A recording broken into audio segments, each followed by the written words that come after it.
had so much grim news this week, 100,000 deaths in the country. We know the virus isn't going away anytime soon. I would love to know what you think we can do to take solace right now in where we are at. Things have gotten a bit better. You've done an amazing job in California. My family lives there. So what are you taking solace in? I think just a deeper understanding of a novel virus, but also we're deeply humbled by what we don't know. And I think that's a frame of reference all of us have to bring in to this next phase as we start to reopen our economy, to recognize that we are venturing into the unknown, the untested, and we have to be open to argument, interested in evidence. We can't be ideological about how we conduct ourselves, but fundamentally, as a nation, certainly as a state, California, we're more prepared than we were certainly 8 weeks ago, more capable and more confident in our capacity to get through this and recover and thrive once again. Governor Trump is in a feud with Twitter because they finally fact-checked a couple of his tweets where he made false claims about voter fraud and attacked you specifically for your plan to send mail-in ballots to California voters. But Trump's not the only one pushing this. The Republican Party is suing you over your plan and called it an illegal power grab. How are you going to fight back and make sure that Americans can vote safely in November? It's crucial. Yeah, let me contextualize, because it goes to Whoopi's point as well in the intro. We're involved in over 70 lawsuits with the Trump administration, including filing a lawsuit yesterday on a foundational issue related to low-carbon green growth and our climate policies here in the state of California and their efforts to roll them back, the administration's. As it relates to voting, clearly this is a golden oldie. We believe that we should not substitute people's public health and safety as it relates to their right to exercise, their constitutional right to exercise a vote. And we believe you can do that in a thoughtful, safe manner by providing more opportunity through vote by mail. 5 states do this. Utah, hardly a liberal-leaning state, has done it for years. Colorado, other states quite safely and appropriately. And the state of California, under these circumstances where we again will likely enter into the fall season, flu season, and the possibility that COVID begins to flare back up, we want to provide the opportunity, the alternative for people to safely vote by mail, particularly those seniors Megan was talking about a moment ago that are vulnerable to this virus. We want to encourage them in a safe manner. We think that's just foundational and fundamental to any good democracy. Do you think that Twitter should not fact check a president? Do you think that's actually a slippery slope, or do you think that's reasonable if that's your company? Yeah, I mean, it's a private company, publicly held, but a private company. So there's different rules of engagement. I mean, the reality is, remember the tweet that started this? It was a tweet attacking me and falsely claiming, it's not even controversial because it's so flagrantly untrue, that we have sent out ballots to every living Californian, regardless of, quote unquote, how they got here. That's just untrue. And so it was an easy one to fact check. But I agree, look, you get down that slippery slope.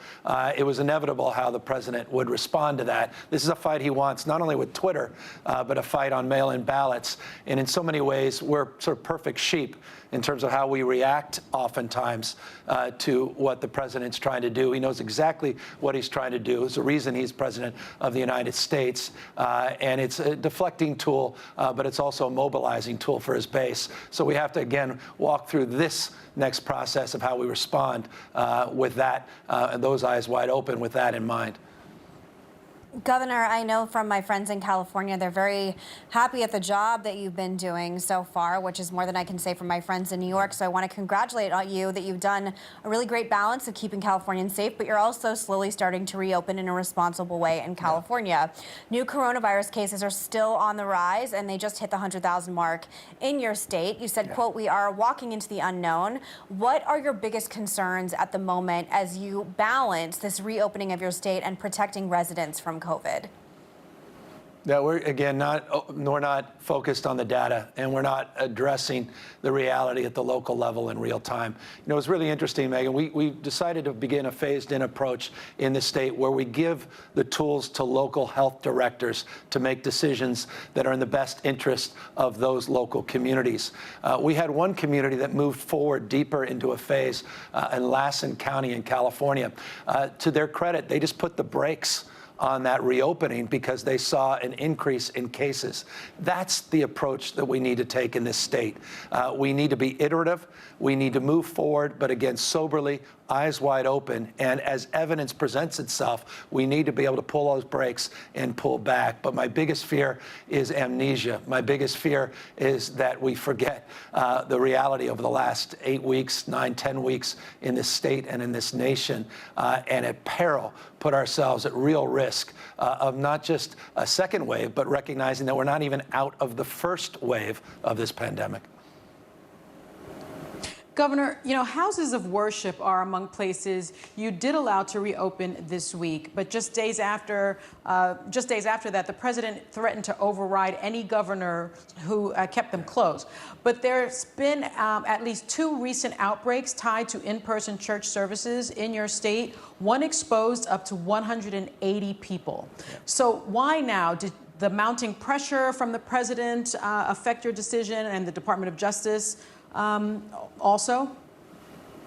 No, quite the contrary. We were working with faith leaders across the state over the course of the last many weeks to put out guidelines to safely begin to reopen with deep modifications. Those modifications include caps in terms of attendance, 25% or 100 people or less. You're right, up in Butte County, California, on Mother's Day, regardless of health guidelines and directives, they opened up a church, 180 individuals, and one individual immediately tested positive because they flagrantly went forward without any consideration of people's public health, safety, or health guidelines. We now have guidelines. We hope people do this in a very thoughtful and methodical way. And not surprisingly, we're getting blowback from the other side saying 25% just doesn't accommodate us, particularly for the mega churches. So again, all of this is imperfect. Perfect's not on the menu. We're trying our best to accommodate people's faith, their needs, businesses' needs to reopen, people's need and desire to get back out, but to do so safely. And so again, I'm sobered and humbled by all of this because it is a daunting challenge for governors all across the political spectrum, all across this country.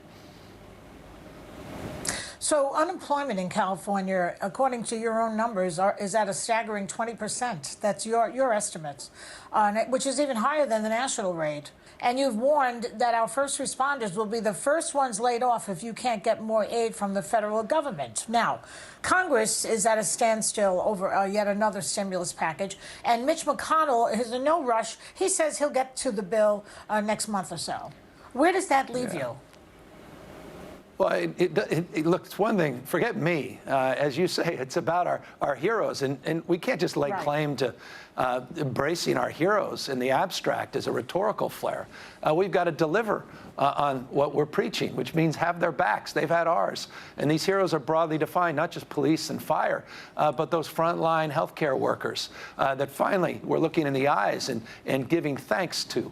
And they are vulnerable. Cities and counties are vulnerable to the economic downturn with massive budget deficits that have occurred directly because of COVID-19. This is why you need a federal government, not for charity, but social responsibility to help support these states and these municipalities through this very difficult time. And if we do that, our economy will rebound. The GDP of this country will grow, and we'll be able to work ourselves through. The biggest mistake we can make is not recognizing the magnitude of those numbers. And those magnitude, again, these are Depression-era unemployment numbers. This is what a federal government must do, is meet the moment. Mitch McConnell and Congress has that opportunity.